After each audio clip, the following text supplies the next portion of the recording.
আপোনালোকে এট প্ৰিপ'জিশ্যনটো তেতিয়া ব্যৱহাৰ কৰিব যেতিয়া কিবা এটা পইণ্ট অফ টাইম আপোনালোকে পাব, অৰ্থাৎ যেতিয়া আপোনালোকক পিন পইণ্টলি এটা সময় দি থোৱা হ'ব 5 o'clock বা মিনিট আৱাৰ্ছ, তেতিয়া আপোনালোকে কি ব্যৱহাৰ কৰিব?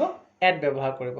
আৰু এই মিনিট আৱাৰ্ছক যদি আমি অকণ বঢ়াই দিওঁ তেতিয়াহ'লে আমি পাওঁ ডে বা কিবা এটা ডেট।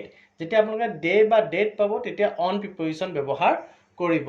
আৰু ডে বা ডেটক যদি আমি অকণ বঢ়াই দিওঁ তেতিয়াহ'লে আমি পাম উইক, মান্থ, ইয়েৰ। যেতিয়া আমি উইক, মান্থ, ইয়েৰ পাম তেতিয়া আমি ইন প্ৰিপ'জিশ্যন ব্যৱহাৰ কৰিম।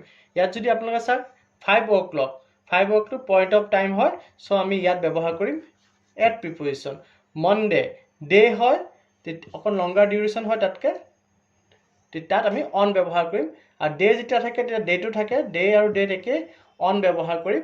আৰু ইয়াতকৈ লংগাৰ মান্থ হয়, ইয়েৰ, মান্থ, উইক হ'লে আমি ইন প্ৰিপ'জিশ্যন ব্যৱহাৰ কৰিম।